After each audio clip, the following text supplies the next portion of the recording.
Welcome to Voice Rising with Kara Johnstad. Enjoy weekly conversations with leading luminaries, pioneering visionaries, singers, poets, musicians, and sound healers as we explore the profound role our voice plays on the path to self-realization and global enlightenment.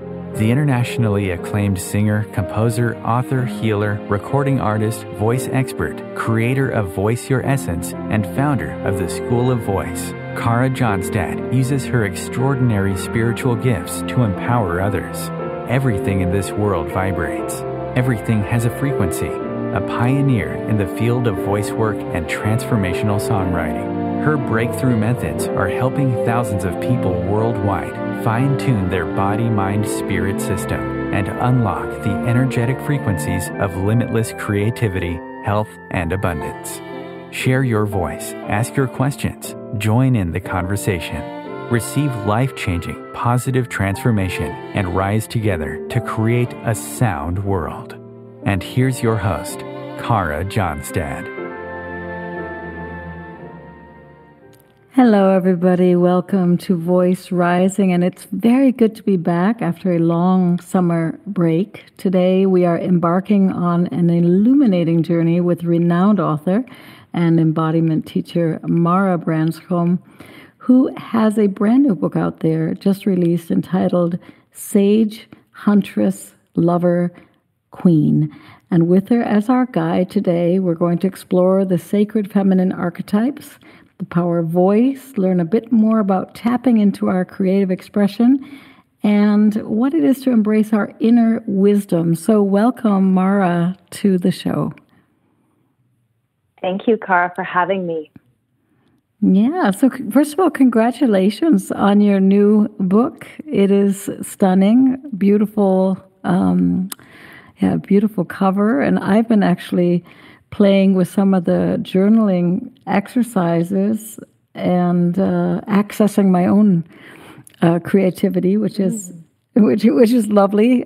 Sometimes even the most creative people in this world, we're so highly creative that we can also have moments where we're grateful to have a few prompts or to take time and light some candles. So your new book is described as a guide that invites readers to the edges of shadow and light to understand key archetypes and reclaim feminine leadership. So maybe we start here, that you share with us a little bit about your own journey and what inspired you to write about these archetypes and their transformative power. Thank you for this question. And right away, I go to this place of, I've dedicated my life, somehow I was guided by spirit, I believe, to be in the healing arts. And so my journey, 32 years ago, I received a mentor in a women's collective called Sisters of the Shields. Now, this doesn't exist anymore, and this was pre-internet, so I was receiving an envelope in the mail once a month with guidance on new moon and full moon, and also guidance on 3 of the main archetypes that I was introduced to at that time, which was a Maiden, Mother, and Crone. So that trinity, Maiden, Mother, and Crone, has had a deep imprint on me all throughout life, and I started to view life in a way. I also studied feminism and cultural history and anthropology. So, from a young age, I have been so inspired and lit up by following the path of the feminine in research, in embodiment practices, and in creativity. So I think that all of these things, and then I've chosen to be a yoga teacher, a meditation teacher, a leadership guide, a wellness guide, a spirit coach, and a dancer for many years, creating choreography. So these things have then birthed in me this greater desire to create a framework, in fact, for folks to actually dive a bit deeper into the divine feminine through what I call these codes that were presented to me really through meditative moments.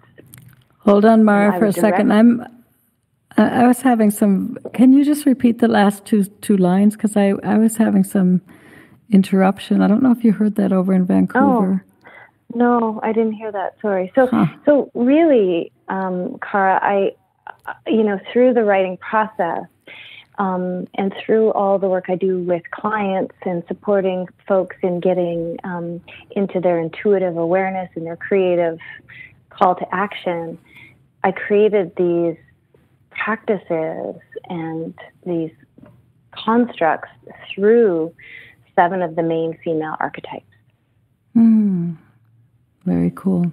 Yeah, I also know those original 3. That's why it was nice in your book. I do, of course, know the crone, and being in my 50s, we're moving into the whole time of the elders, and yet you have also beautiful ones like the lover and the huntress and the sage. You also use a lot of poetry, Mara, in your book, soulful poetry. It's a thread that's woven throughout your book. How does poetry help us to express the intuitive and the creative aspects of the feminine spirit? I believe it brings us right into a creative, present moment musing, if you will, on stepping out of the ordinary, stepping into the sacred, stepping out of the essence of time, and going a little bit more into the realms of spirit, mystery, nature-based spirituality has led me to writing a lot of this poetry. And in fact, that is how the book, Sage, Huntress, Lover, Queen, birthed itself into the world, is that I gave my task of writing a poem a day for 30 days for a full cycle of the moon. And what happened is, as I printed those poems out and I organized them all over the floor, because I write on the floor. I write in a meditation seat, and so I do a lot of my work on the floor. Nice. And I saw the codes of the archetypes, and I was quite struck, because I didn't mean to do that, but that is what came through when I gave myself the task of writing a poem a day for 30 days.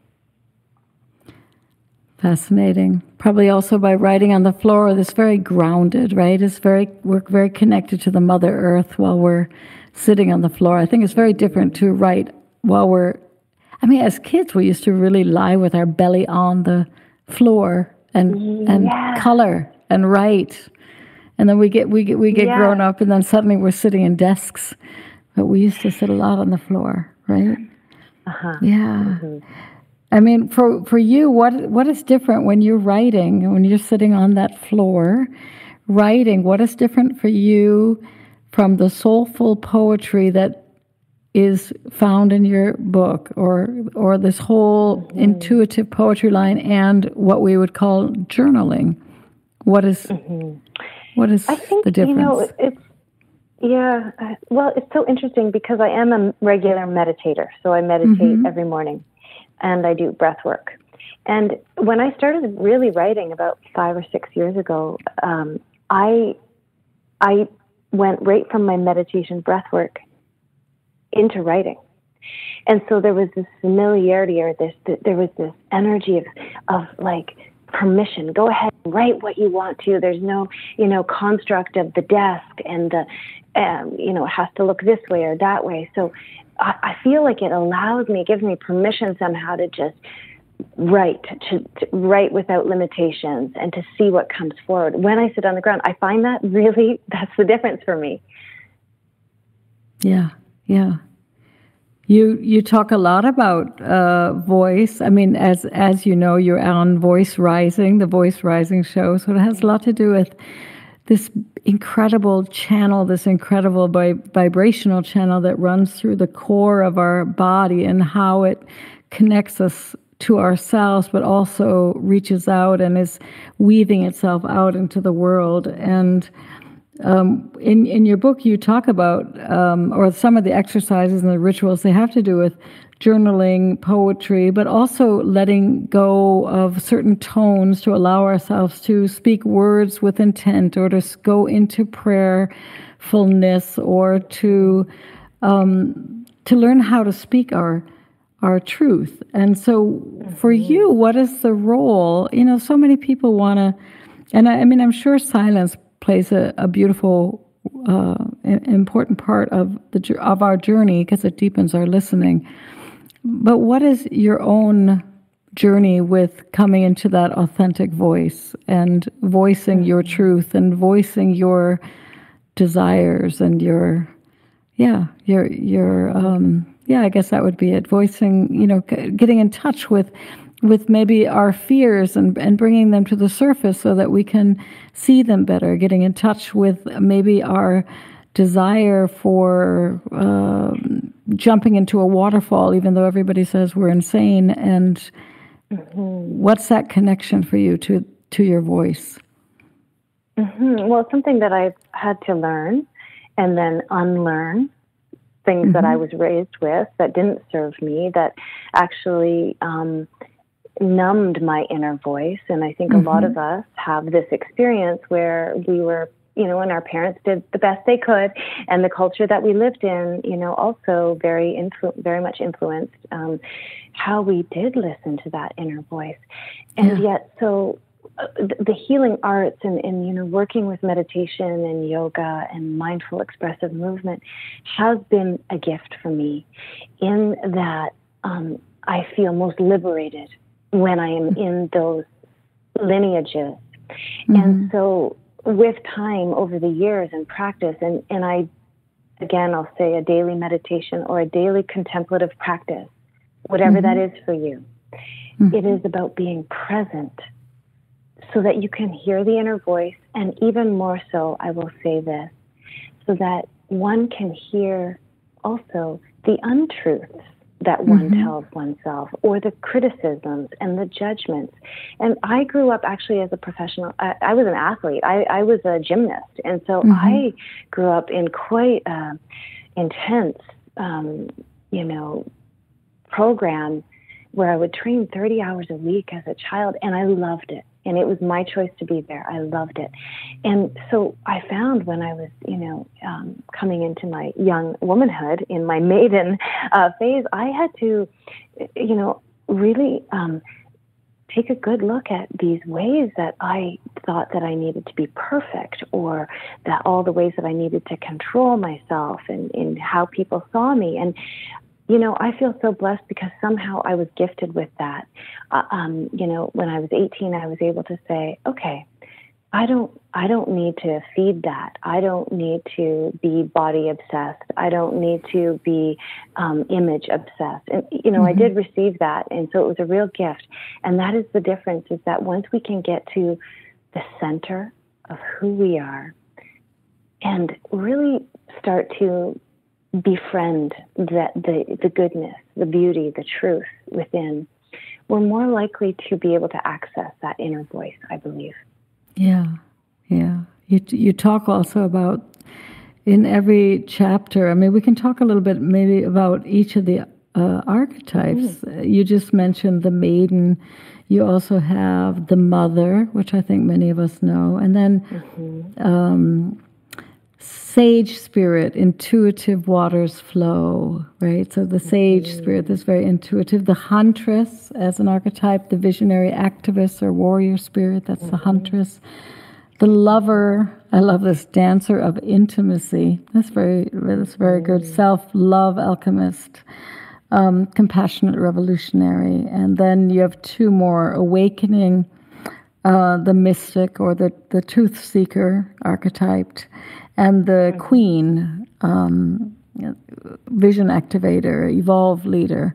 And in all of these archetypes, because we were just talking about the inner critics or whatever, there's also the shadow side of these archetypes, the light and shadow aspects that you go into. And I find that is where we're, at least while I was reading it, I was kind of, some things I have a lot of experience too with meditation and energy work and body work. Yet it was interesting. I found myself this morning rereading the Huntress shadow sides, right? And so you see that there are certain patterns, and I think we all can say, I think all of us can say, no matter who we are, that we see that some patterns that we have really serve us, and they nourish us and nurture us, and we have other patterns, or the inner critics, our inner voice, all the inner critics, the judgments, where we might be too harsh on ourselves, where we block ourselves from love, or maybe there are a lot of people even around us that are very good and caring, and we can't even receive it sometimes, right? Because we just have these patterns, right?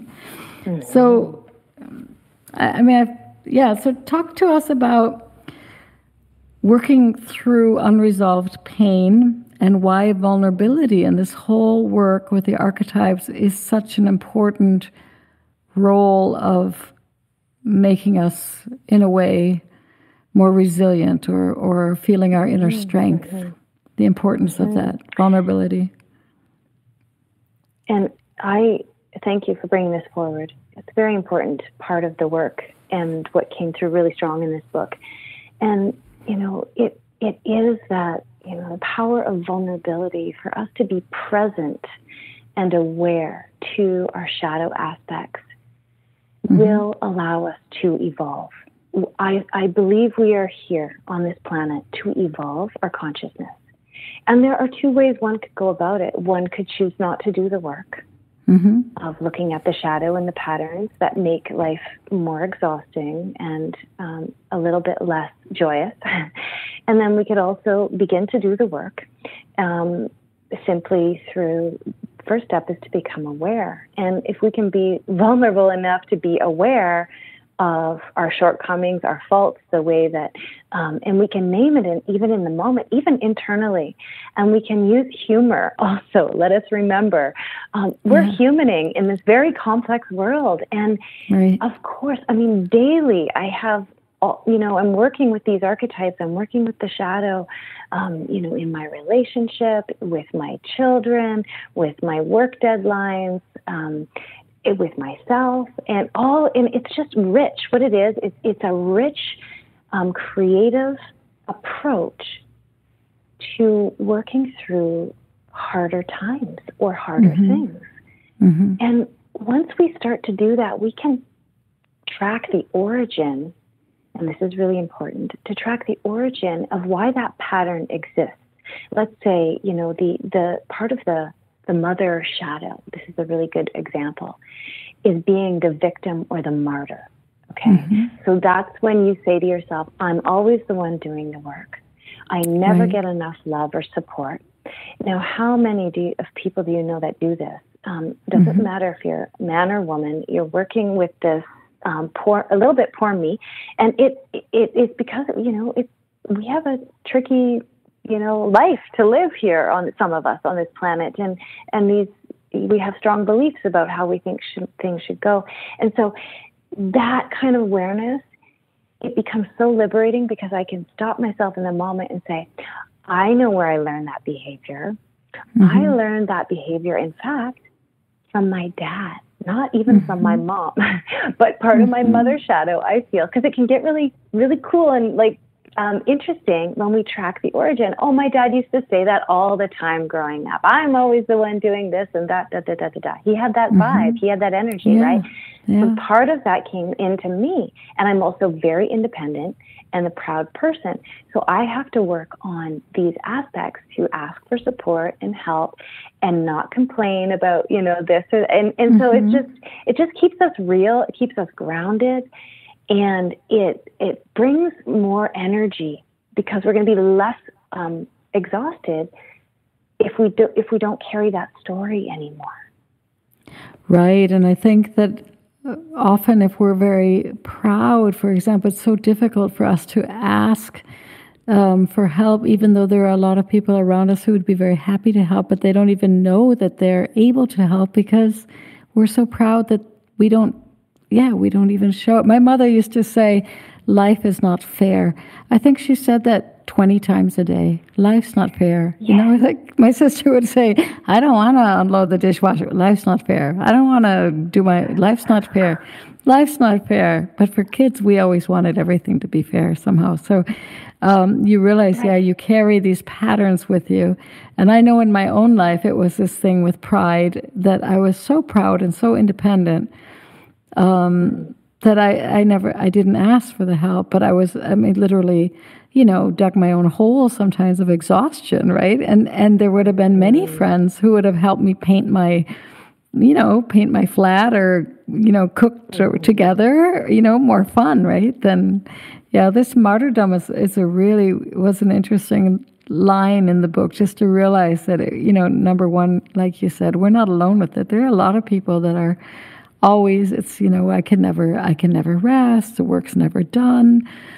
And we miss then, what do we miss? We miss the sunrises, we miss maybe the hugs and reading the book with our kids in the night, because we're still standing and finishing things that are actually, if we really contemplate it, they're maybe not that important.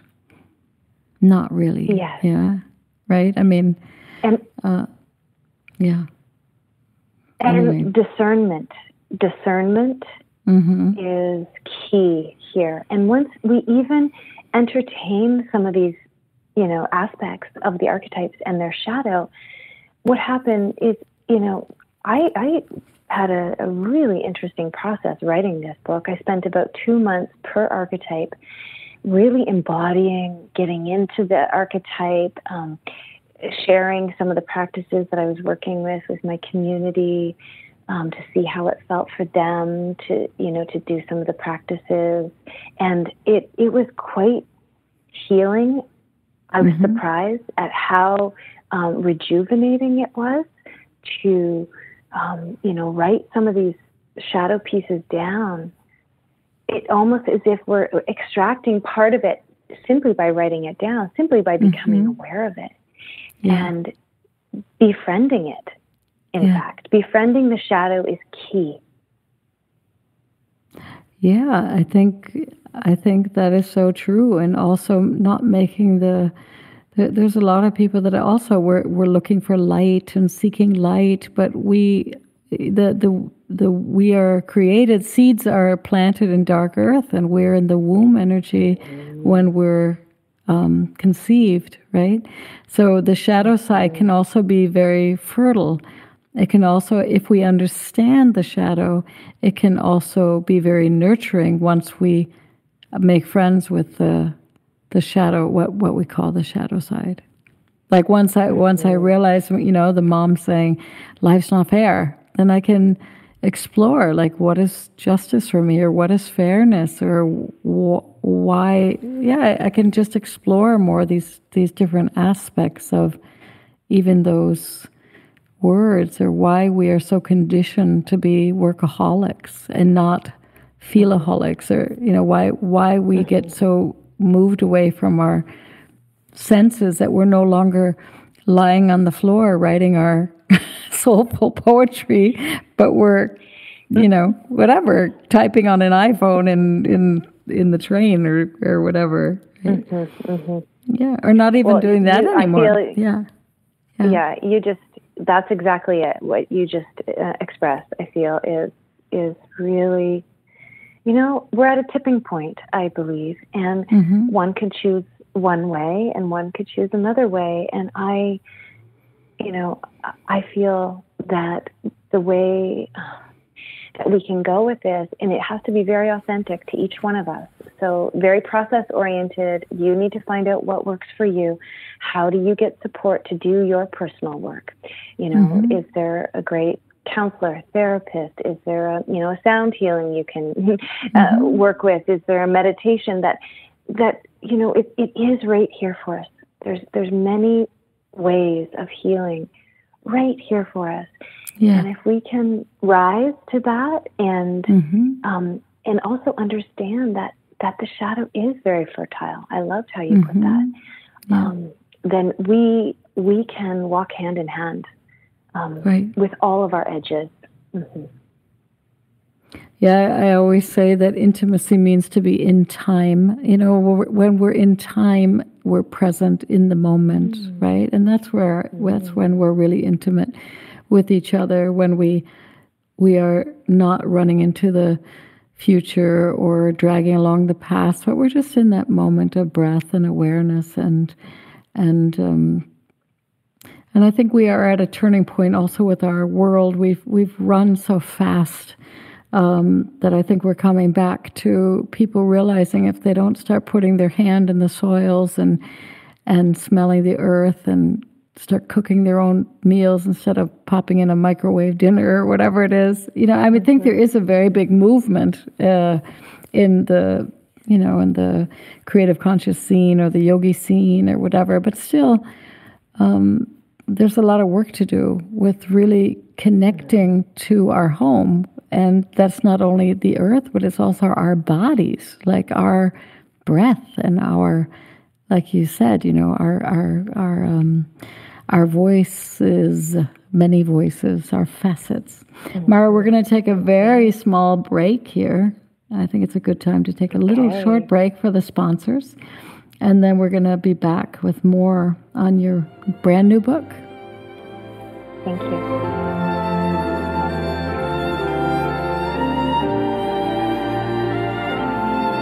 Conscious media for conscious minds. OMTimes. Ascending Hearts is no ordinary dating site, but a spiritual dating site with a purpose, to link you with your soulmate. We engineer the serendipity so you can trust that you will attune with someone that has the same matching vibration as you. Ascending Hearts, the conscious dating site for the spiritually aware. Try Ascending Hearts for free. ascendinghearts.com. With happy clients all over the world, Kara Johnstad knows that your voice is the missing link to more authenticity, abundance, creativity, and health. An internationally acclaimed voice expert, Kara's breakthrough methods have helped thousands of people successfully heal their voice wounds and extinguish the story of self-doubt and shyness forever. Join in group trainings, attend online sessions, schedule one-on-one time, and invite Kara to work with your organization and community. Get started today. Go to www.karajohnstad.com and receive a special guided meditation designed to fine-tune your inner voice and welcome you on the voice journey. This is Kathy Beal, host of Celestial Compass, featuring astrology you can use. Celestial Compass points you to what's going on in the sky and what you can do with it down here on Earth. We also explore fun, effective, and cosmic tools for navigating this adventure we call life. Join me the first and third Monday of the month at 5 p.m. Eastern Time for Celestial Compass. It's enlightening, entertaining, and empowering. Host your show on IOM-FM, the radio network of OMTimes Media, one of the more recognized brand names in the conscious community, and is backed by the extensive marketing reach of OMTimes. Hosting a show on IOM-FM immediately connects you with our extensive, dedicated community. You came across someone struggling with hunger. How would you recognize them? Would you notice an 8-year-old girl who's not excited for summer break because she may not be having lunch again until September? Or a war veteran who's having a hard time landing a job and getting back on his feet? I am the 1 in 8 Americans who struggle with hunger. I am hunger in America. Hunger can be hard to recognize. Learn why at IamHungerInAmerica.org, brought to you by Feeding America and the Ad Council. Welcome back to Voice Rising. If you love this show and the magical insights shared by Mara Branscombe, we invite you to leave us a review on your favorite streaming platform and to hit that subscribe button so that you never miss an episode. And now we're going to continue with this talk with author, ceremonialist, spiritual coach, yoga teacher, meditation guide, mother.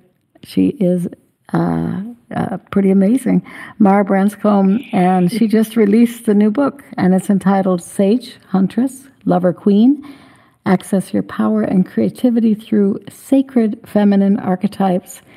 So welcome back, amazing Mara, to the show. Thank you, Kara. Those are a lot of hats to wear, right? Author, ceremonialist. Yeah, I'm sure you have a few more too. It's all part of the archetype. No wonder I'm musing on all the archetypes. Very helpful. Yeah, right? I was thinking, Yeah. You have a lot of beautiful practices in the book. So not only are there like journal prompts and beautiful guided meditations that can support us into bringing us into these deeper layers, but you have also rituals. Would you have an example of a little ritual to give our listeners a taste of what one ritual might be to support them on this transformative path? Mm-hmm. I know I put you on the spot. Opened to the Queen. Oh, yes. No, I like that. And also the book can be like this. You can just open the book to any place, almost like an oracle card, which is what I just did. I just opened it. And this practice was in the Queen, the Queen archetype. And the Queen, it's called the Queen's Formula, a visioning and activation practice. And so I'll just give a little example for your listeners. And then I wrote intention: to shine the light on your intuitive callings and craft them into activation. So this ritual begins with a journal prompt. And then it goes through. So I ask, what is the most compelling project, vision, or intention currently inside of you? And that's a great activation to work with. The Queen is the leader of one's intuitive capacity and one's ability to express that into direct call to action. So let's say you have a project that you're working on, and you want to cultivate that from within. You want to see it in the manifest already. So then and we want to create a positive affirmation that connects to it, that connects directly to having that creative project that you're working on already alive.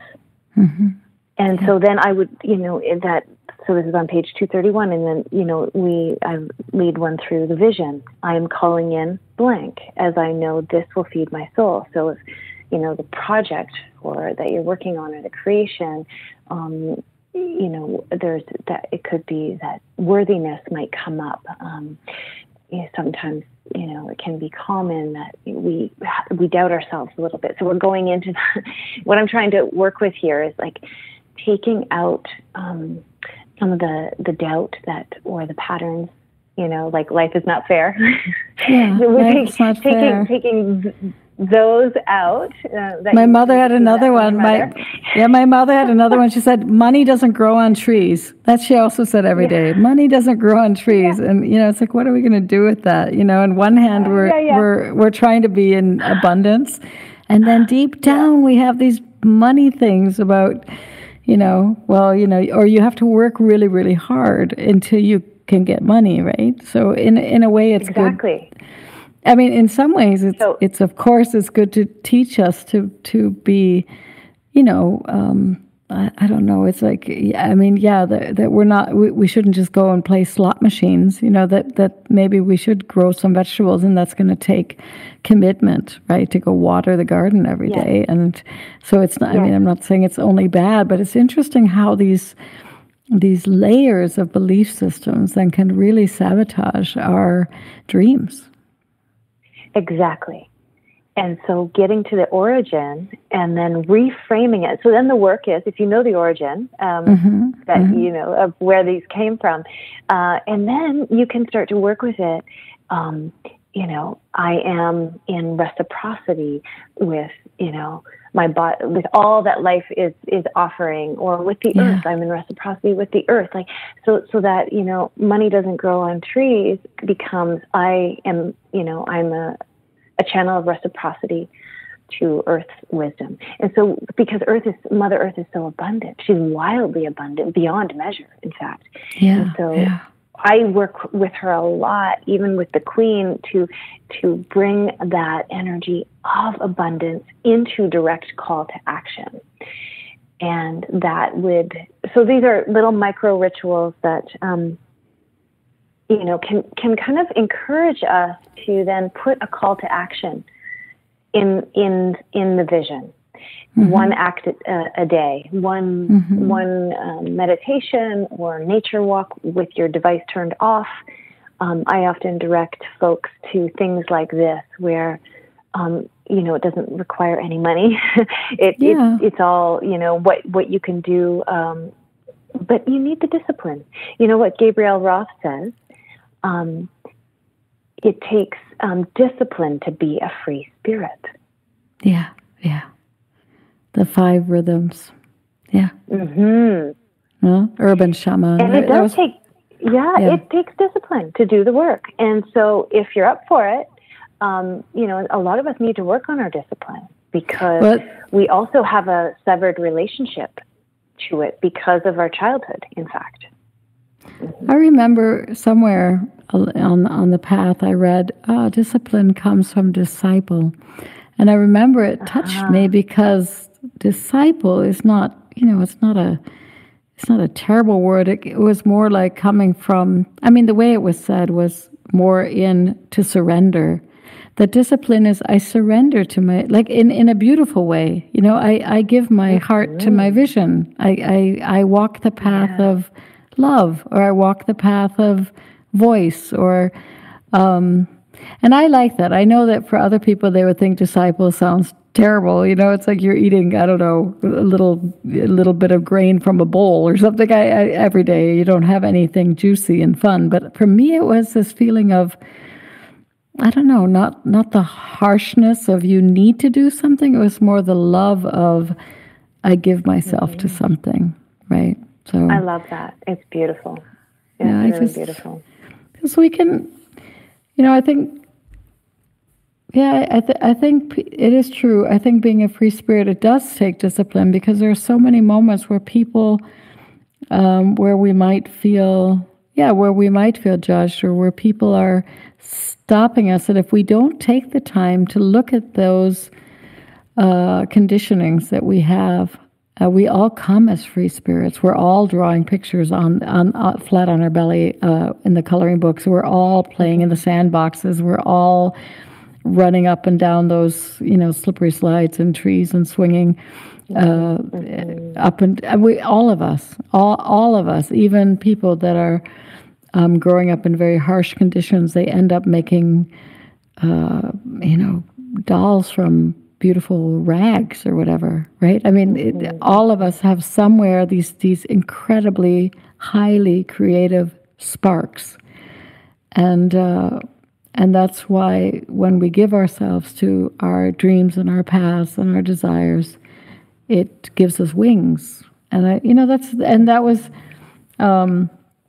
it was very interesting because I actually thought your book, it was a perfect length, but I almost wanted it to have more pages, because it was really dense sometimes. There was a lot of insight. There's a lot of wisdom. There's a lot of, and the meditations and the journaling. And I was like, wow, this is like a lot of information. I almost felt like cutting it apart and then like putting it on a canvas with more space around it, because just it is a very, I mean this as a compliment, right? If your printer could put a 500-page book and just give some pages with like, I don't know, illustrations or whatever. Because we need more illustrations. Yeah, we need some more illustrations because it goes very. If you need time, you can, like you said, you can almost do it like an oracle deck. You can really do the book like an oracle deck. You can open it, and then that one exercise might nourish you for a few days. It's a hard book for me to read like from front to back in one weekend. It's a book that you work with, or that's what I felt. It's a definitely, book that definitely, right? Yes, and that I can, that comes from my 25 years of teaching, I think, right. Because actually people said that also about Ritual as Remedy, my first book, and similar. And, it's coming from a place of doing the work and exploring the work. And, it's not light stuff, although it can be if you just open it up here and there. And it's all about how you digest it, really. Some people say, well, how should I read it? And I say, if you're the kind of person that really likes to do things from start to finish, you can do the book that way. If you want to, just open it up and I always encourage, I've had Women Who Run with the Wolves by Clarissa Pinkola Estes on my book, on my bedside table, probably for 15 years. Like it's always there, along with a few other books that, for me, I like to read kind of deep stuff even before I go to sleep. That will support kind of aligning with great mystery, aligning with great spirit, bringing that into my dream time. That's what I love to read, before bed, is more spiritual musings. And so I think that one could open it up to sage spirit and just read a poem and the first paragraph, and then you might go to sleep. And you may just have a little alchemy shift over the night because of that. Right. How do you blend mysticism with practicality, Miss Branscombe? Is that a question? Yeah. How do you balance those aspects of your lives? How do you balance going deep into the mysticism and at the same time throwing the wash into the washing machine? Yes, which I do often and daily. I'm going to say it's my morning ritual that keeps me in my spirit, and it keeps me fulfilled. It keeps my cup full in spirit, and also nature. And spending time in nature without distraction, and then doing the practices throughout the day. So I do wear many hats, and being a mother of my two daughters who are 9 and 12 is a really important job to me, for me. Yes. I'm very committed to being present with them as much as I can be. And they know I'm meditating when I'm meditating. They know when I'm doing my breath work and when I'm in my practice, and sometimes they join me and sometimes they don't. And I just don't hide any of that with them. Like this, it's in my home. It's just part of it. And I don't also ever feel that I need to change or fix others in that. Like my husband isn't necessarily a meditator, or he wouldn't consider himself a very spiritual man, although I do feel he is. But this is how I feel that, as a contemporary mystic, it's all about compassion. It's about being a compassionate human that is kind and understanding that every individual has come with a gift, and it's theirs to express. And that, to me, is mysticism in today's age. Yeah. And some people, and that's the beauty of it too, right? Some people would say they're not spiritual, but then they sit and create incredibly beautiful paintings, or they are leading that community garden, or they're, I don't know, they're cooking for the homeless, or, they are incredibly giving and connected to their environment. Yes, and active service. Yeah, and active service, to be in service, right? So share with us an inspiring story, personal or collective, that emerged for you when you were working with these archetypes. Although you said you've been working with them for 25 years. 25 years of teaching and working and morning practice and everything. But what was a turning point for you, or what was the moment that you remember where you had this light bulb moment and this kind of aha, where something really clicked for you? Yes, thank you for asking. I had a very powerful moment. I lead international retreats, and I do an annual retreat at the Mara Resort in Mexico.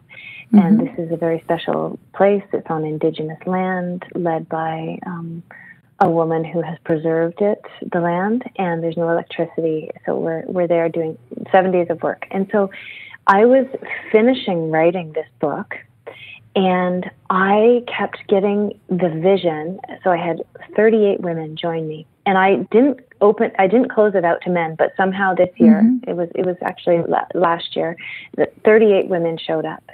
And I kept having the vision of a weaver, and that the weaver needed to come into this book. And I had then had the vision that the weaver was going to close out the book, and the weaver is the one that holds all the archetypes. The weaver lives in all of us. And the weaver holds the wisdom of all these 7 archetypes, or even more if you want. and it lives at the center of our body. And so I just had this really strong, powerful vision. Then I held a fire ceremony on full moon for these 38 women, and we were all holding hands. And we raised our hands up, so our arms were in this big V position, palm to palm, 38 of us. And then I had the vision of looking down. I could see all our ancestors below us, supporting us. And it was a direct transmission. I literally saw our whole circle flipped underneath us, coming from the earth up, and then above us, the whole circle flipped.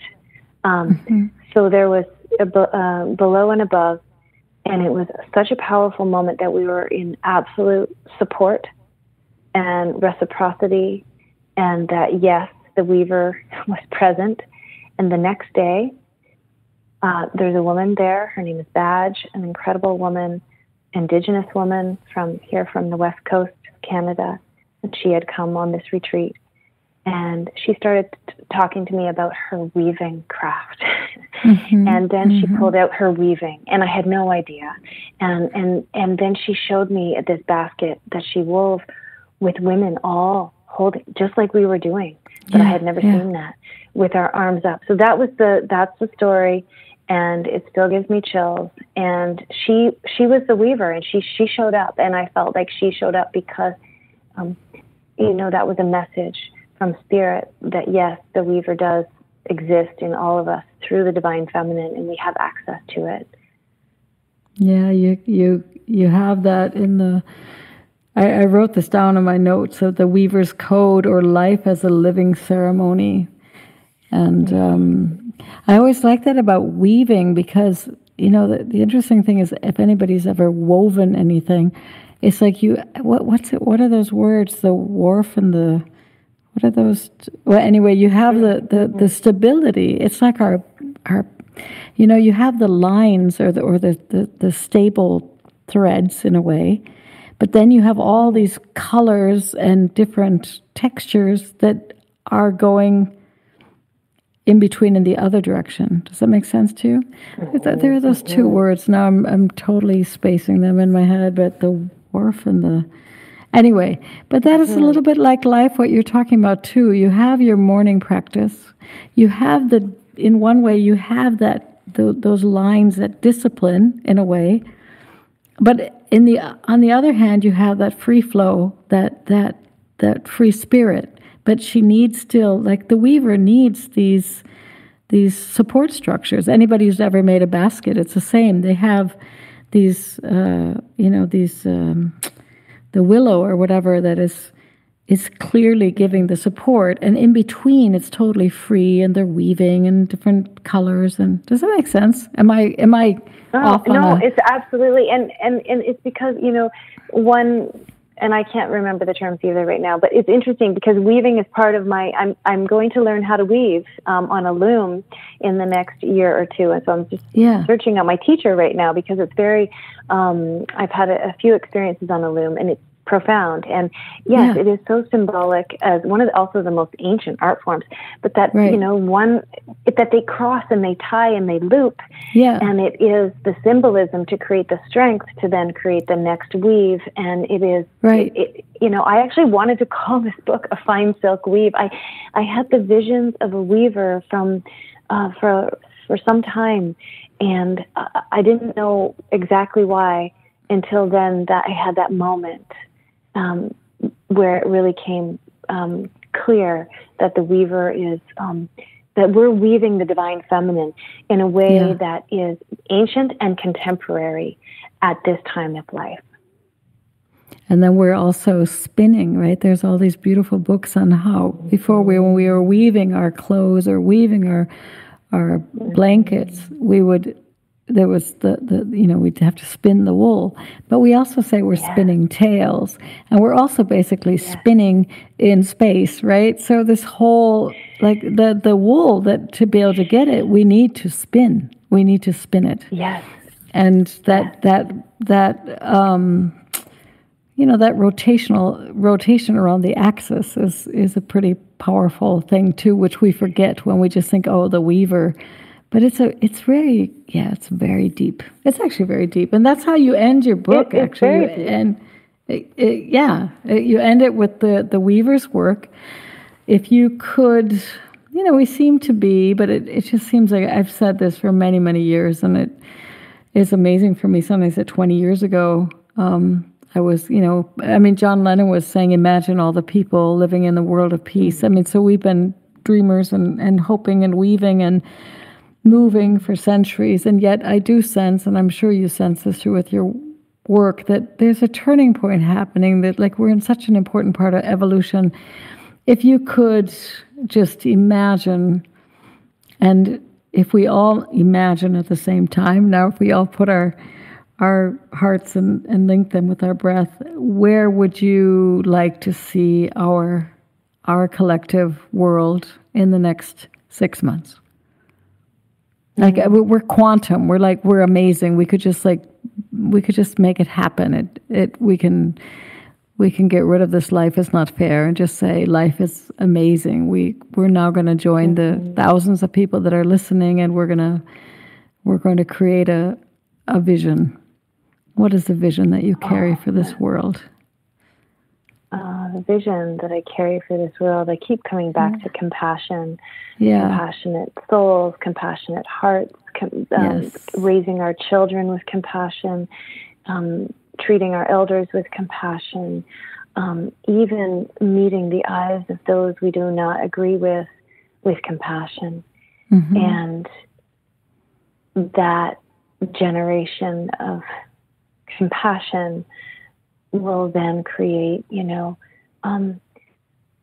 permission to go and do the work that is ready to be done, and to no longer dwell in all that we see that isn't right, but to begin the work of seeing what is right.